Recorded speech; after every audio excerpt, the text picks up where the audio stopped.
Hey guys, today I'm going to show you how to solve a cubic equation. So this is something that you rarely see at high school, and it's even possible not to see it at university. You can do a whole maths degree and never see how to solve a cubic equation. This is not because it's super hard to solve these things. In fact, I'm going to show you a nice, simple way to do this using trigonometry. So the type of equations we're looking at here are cubic equations. So this is sort of the most general form that a cubic equation can appear in. So here we're going to have some A, B, C, and D. They're fixed numbers, and we're trying to work out what x is, what number x should be.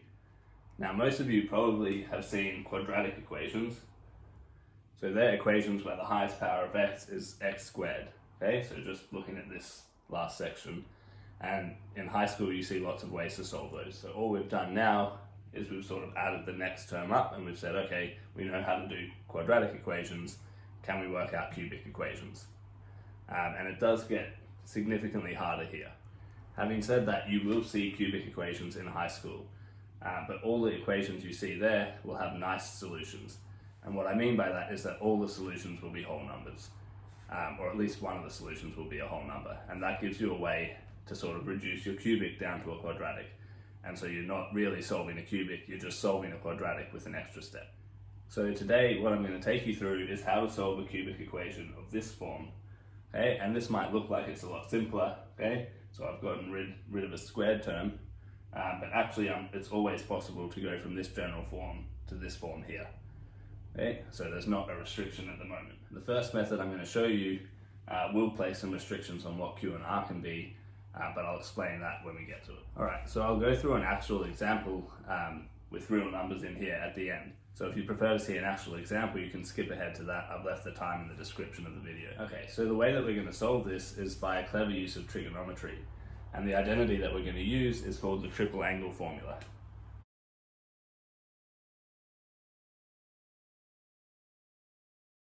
So in this example, I'm going to use cos, but we could equally well use sine, and everything will work the same. Okay, so it doesn't matter which one you choose, they both have a triple angle identity, and that will work in both cases. So the key observation we want to make is that we have a cos cubed term here, right? So if we look at this as an equation in cos of theta, it's a cubic equation. And so we're going to rearrange it so that it looks a little bit more like this equation.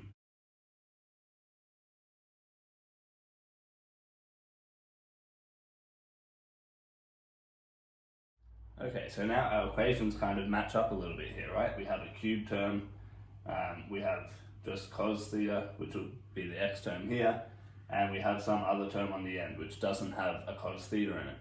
And so what we want to do is somehow compare this to this equation. And the way that we're going to do that is by rewriting x. So let's write x as y cos theta, and we're going to say that y is positive. Okay, now what we have to be careful of is that we haven't restricted the values of x. Okay, but because we have this coefficient in front, we are always able to choose a y and theta to write x in this way, right, regardless of what number x happens to. So now we're going to substitute this into our cubic equation.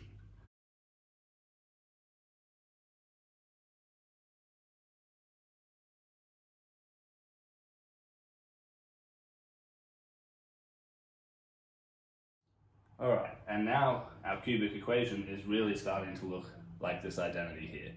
So we're going to do one more thing to try and get it exactly like that. That is, we're going to divide through by y cubed. Okay, so once we've rearranged it, we end up with this. And now this is sort of lines up perfectly with the identity that we had before. Okay, and so we're just going to compare coefficients now. Right, so we see that q on y squared has to equal minus 3/4.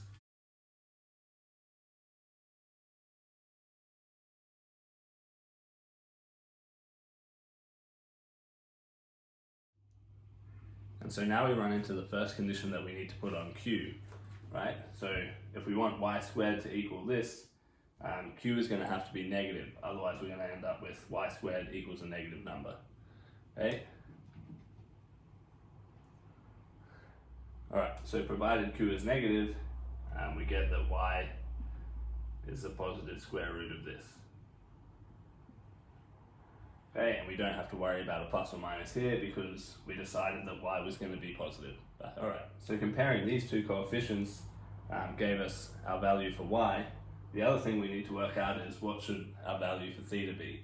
Okay, and that's going to come from comparing the other coefficient now. Alright, so we need r on y cubed to equal this thing.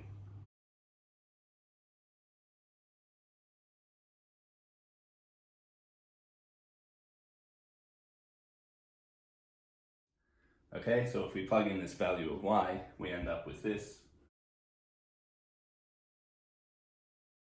So this is where the real restriction on our cubic is going to come in. So before we just had that q had to be negative, right, to get this square root happening. But now we want to try and find solutions to this trig equation. We have cos of something is equal to this number. But cos is always restricted to lie between 1 or minus 1, okay? Which means that the quantity, this square root, can be at most 1. And so if we write that down, we get this.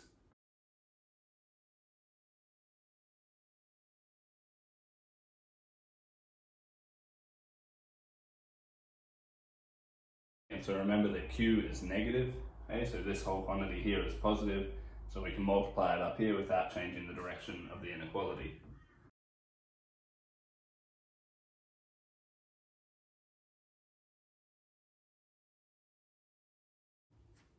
Okay, so we end up needing this quantity here to be non-negative. Now this quantity here is actually intimately related to our cubic. Okay, this is what's called the discriminant of the cubic. And for this to be non-negative, what it means for the cubic is that the cubic has 3 real roots. Okay, they might be repeated, but they're all real, all right? So that's the real restriction that we have on our cubics. This method will only solve your cubic if it has 3 real roots. Okay, but that still covers a lot of cases for us. All right, so with this extra condition, we're now able to solve this trig equation. Okay, so we're going to use, obviously, the unit circle to do this.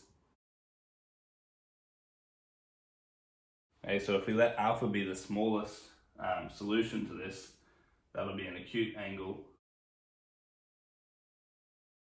Okay, and if we want cos of 3 theta to be negative, our angle has to lie in this half of the plane, right? Because it's cos is positive in this half. All right, so alpha here is the smallest solution to this, the smallest positive solution.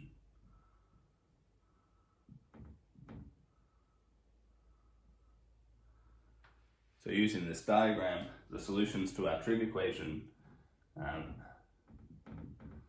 going to be sort of pi plus or minus alpha, right? And then we can take multiples here. So we can add on multiples of 2 pi.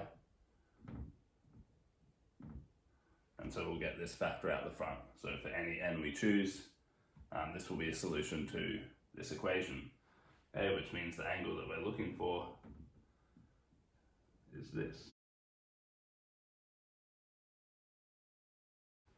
Okay, and this, if we take n appropriately, we will get 3 solutions here.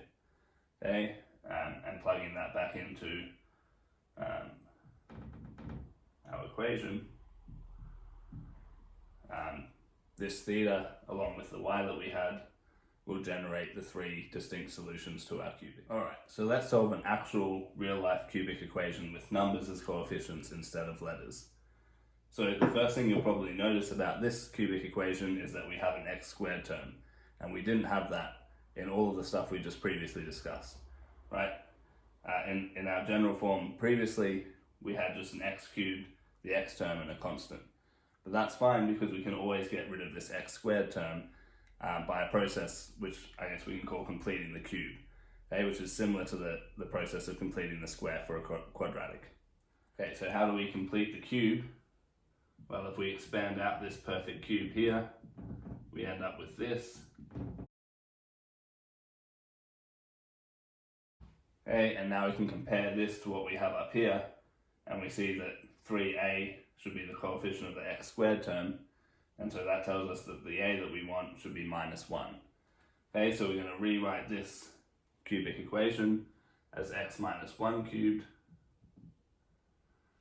Okay, and so when we write this, that's going to capture these first 2 terms, but we're going to add this stuff on, okay, which in our case here will be a 3x and a minus 1. Okay, so we need to subtract that back off so we don't change anything.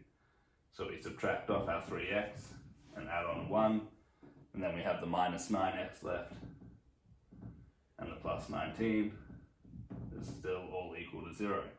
Okay, so quickly simplifying that down, we end up with this, and now we want these two terms to match up, right? We want to make a substitution, and so we need this to be x minus 1 as well.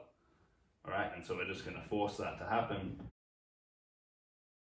Okay, so we just change that to x minus 1, but in doing that, we now have a plus 12 that we didn't before, right? So we only need to add on 8 to get our constant of plus 20.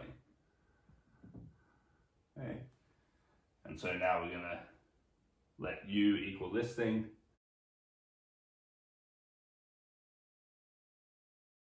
Okay, and we end up with this cubic equation, which is now in the form that we were talking about before, right? So we have a q here and our r here.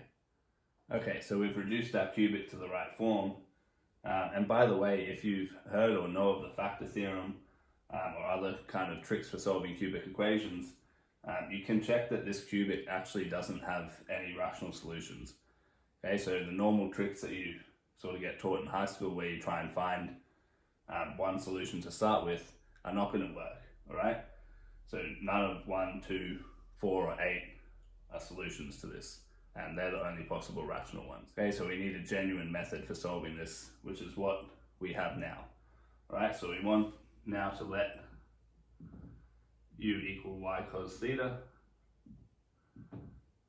Y is going to be positive, all right? And if we substitute that in, we end up with this.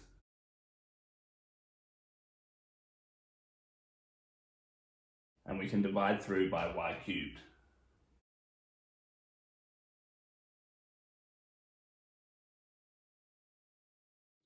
And so now, of course, we're going to compare it to our triple angle identity.